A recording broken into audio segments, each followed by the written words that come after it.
State and district leaders urged to submit a list of public amenities soon. Safe return for 7 fishermen feared lost at sea.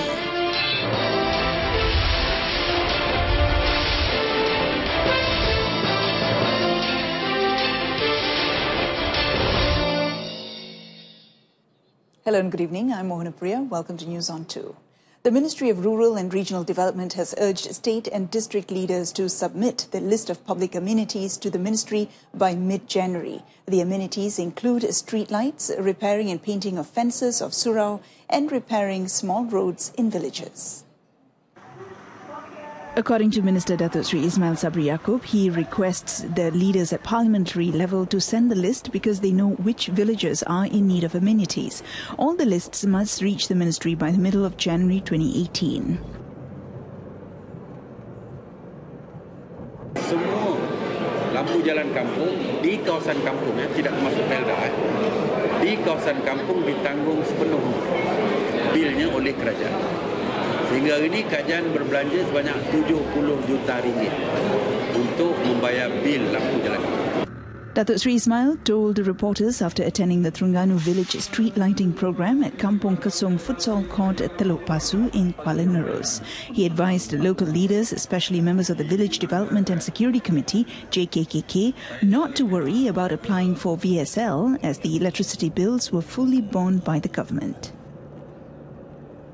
The Health Ministry has confirmed that Malaysia does not import dairy products from the LNS Lactalis Group.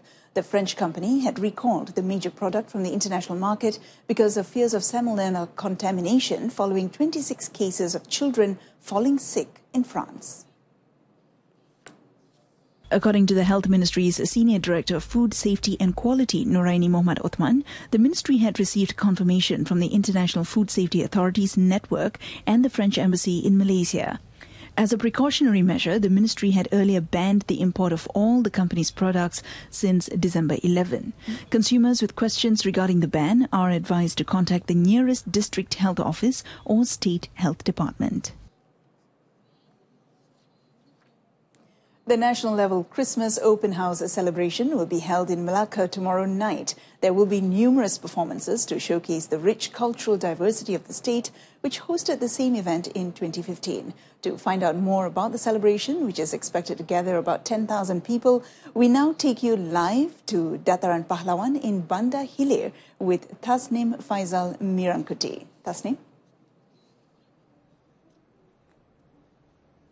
Thank you, Mohana. Very good evening to those watching. As you can see, I'm actually right now standing in front of me, behind me actually, is the main stage where the grand Christmas celebration will be happening tomorrow night.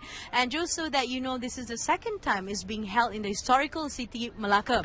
And a lot of performances, a lot of programs has been lined up for all of you who will be joining us and who will be watching this amazing auspicious show happening tomorrow night. And just to share with you about what's happening, what is it all about with me today is our guest, Datuk Sri Mirza, who's going to be sharing with us about what's actually happening. And we want to find out, Datuk Sri, how is the preparation going on so far? The final preparation, is it going well? All okay? So far, all system go.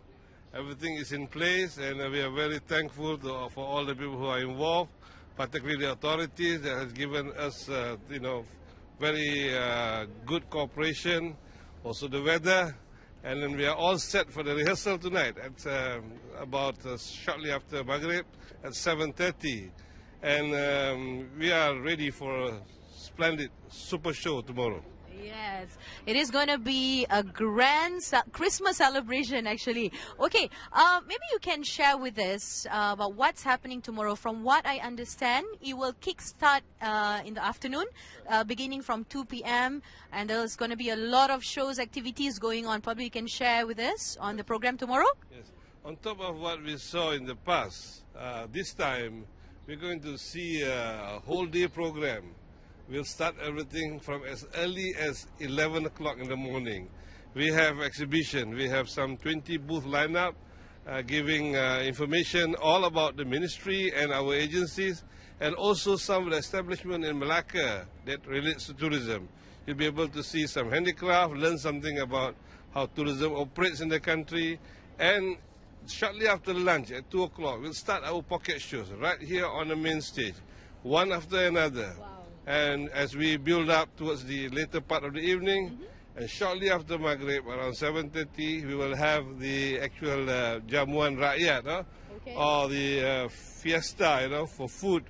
All visitors are treated to some local delicacies. And while we wait for the official program, it begins at 9 o'clock. In the official program, we'll have speeches from none other than our Deputy Prime Minister, Dato' Sri Zaid Hamidi. He's here to inaugurate, to launch the event.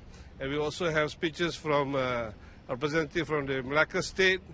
One of the senior EXCO members will be speaking. And also to represent the Christian community, we have Tan Sri Dato' Sri Panglima Joseph Krupp, who's here for that community. He'll be speaking too. I see. Okay. And following that, we have everyone, everyone that really matters in the entertainment industry. They will all be here. To lead the group will be our own Terima Kasih. Wow. So he'll be here, and together with a host of other artists that are all performing. Yeah. Okay. Okay, and to make it more interesting, just so that you know, there will be a free flow of teh tarik session. That, I believe, will be one of the highlights for tomorrow's program. Dato' Sri? Yeah, all tourists and visitors to Malacca who are in this area, I'm sure your tour to Malacca is incomplete until you come to Bandar Hilir. Okay. When you are here, you just have to walk up to the venue. You can see a lot of tents pitched up here right in front of the Independence Museum. And you will be able to enjoy teh tarik all day, unlimited. Yeah? Okay. All right. Thank you very much, Dato' Sri, for the insights of what's happening tomorrow for the Grand Christmas celebration here at Malacca. So, should you be around here or anywhere around Malaysia, please make your way here and join in the fun and the celebration happening tomorrow night. And that's it from me from now, and back to the studio. Thank you so much, Tasneem. That was Tasneem coming to us live from Bandar Hilir, Malacca.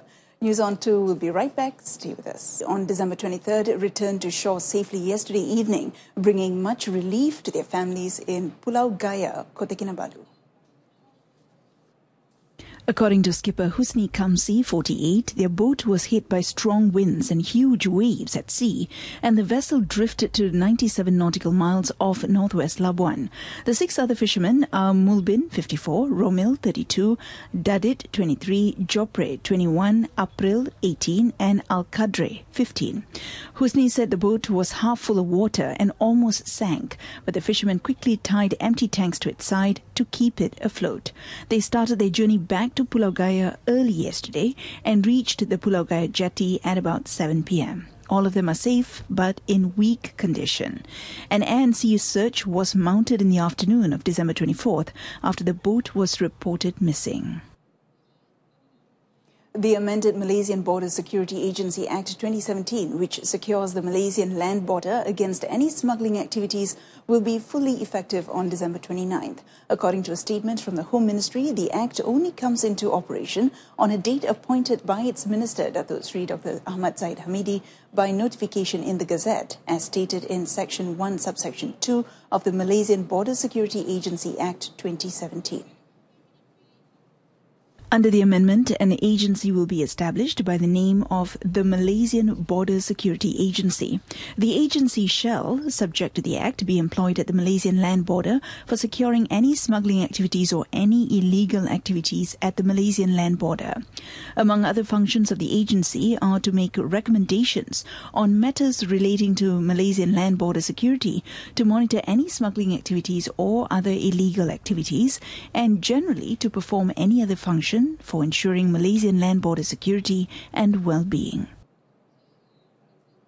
Police have opened investigation papers on the issue of the illegal land sale belonging to Felda in Jalan Semara, Kuala Lumpur.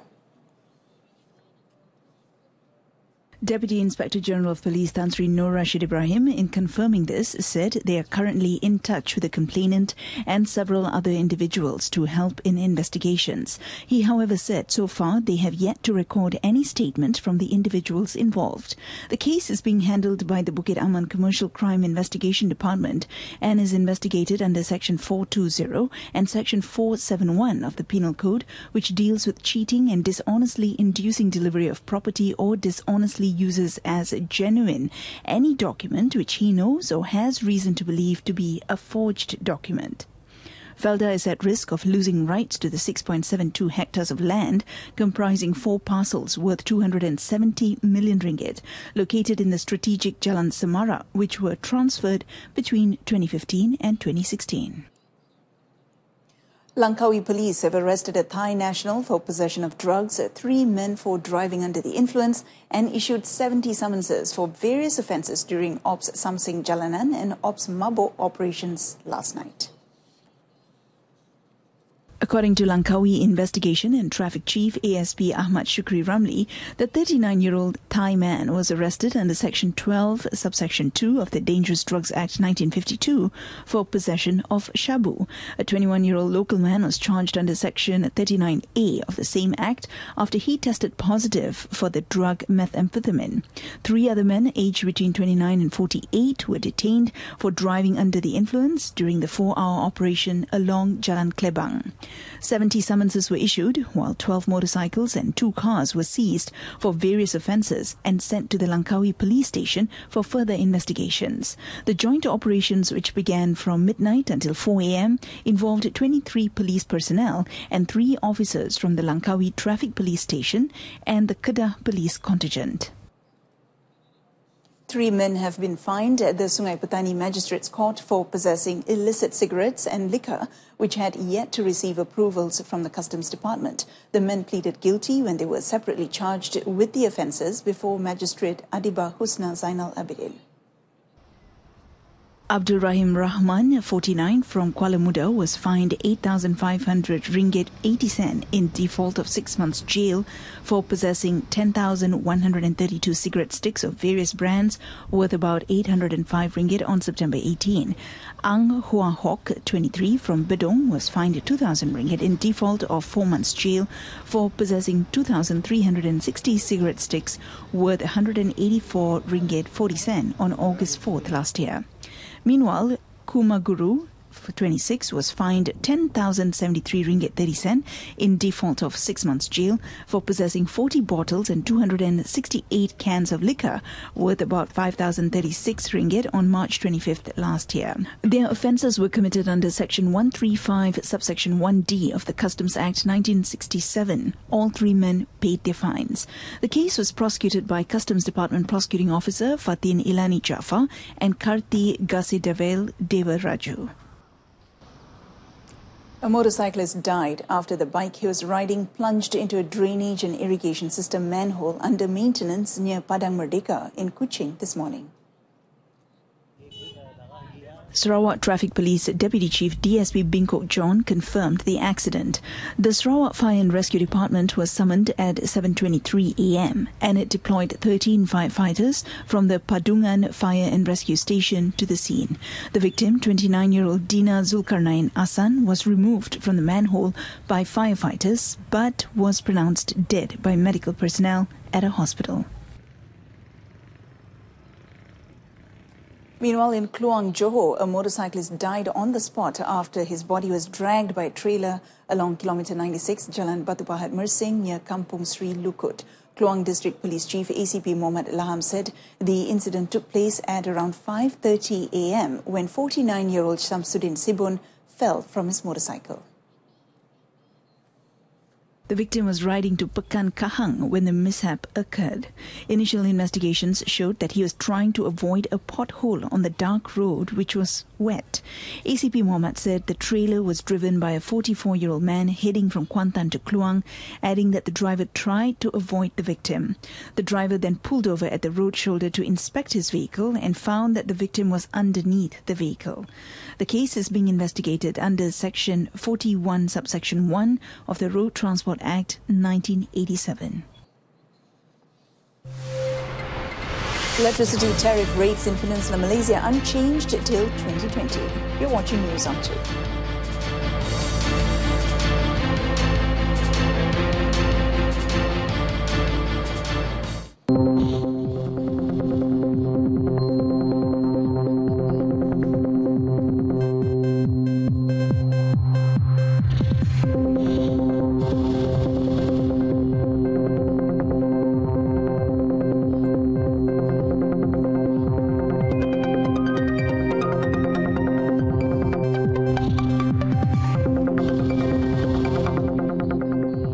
Rates in Peninsular Malaysia will be maintained for the next 3 years, while the rates in Sabah and Labuan will remain unchanged until June 30 next year. The rates in Peninsular Malaysia stands at 38.53 cent per kilowatt hour and 34.52 cent per kilowatt hour in Sabah and Labuan. Energy, Green Technology and Water Minister Datuk Sri Dr. Maximus Ongkili today said the electricity tariff schedule will be effective from next Monday. He said the Cabinet had also agreed that the government would bear the electricity tariff rebates of RM1.80 per kilowatt hour in the peninsula, while consumers in Sabah and Labuan will enjoy electricity tariff rebates of RM1.20 per kilowatt per hour. Consumers in the peninsula will continue to receive reliable electricity supply along with more advanced infrastructure development initiatives and support programs by Tenaga Nasional Berhad. As for Sabah and Labuan, the government has provided fuel and tariff support subsidies worth RM1.6 billion for the period of March 2015 to June 2018. MyHSR Corporation Sdn Berhad's Environmental Impact Assessment Report for the Kuala Lumpur-Singapore High-Speed Rail is ready for public viewing starting tomorrow until January 25th, 2018. MyHSR said the report would be displayed for public viewing at various locations, including the Land Public Transport Commission (SPAD) headquarters, Department of Environment (DOE) headquarters, and DOE state offices in Kuala Lumpur, Selangor, Negeri Sembilan, Melaka, and Johor, as well as other local authorities' offices along the KLSG-HSR alignment. MyHSR Corporation said in a statement today, the public are encouraged to submit feedback and comments based on their review of the EIA report to the DOE headquarters before February 9th, 2018. The EIA study covers various assessments, including air quality, noise and vibration, waste water quality, coastal hydraulic, terrestrial and marine ecology, hydrology, geology, traffic, risk, hazard assessment, public health and safety, economic evaluation and visual. MyHSR Corporation Chief Executive Officer Datuk Muhammad Nur Ismail Muhammad Kamal said the company had outlined the necessary measures to address and minimize the potential impacts throughout all phases of the project, covering pre-construction, construction works and operations. That concludes this evening's edition of News on 2. In our top story today, safe return for 7 fishermen who were feared lost at sea. We'll be back at 12:30 tomorrow afternoon. Until then, I'm Mona Priya. Thanks for watching and have a great day.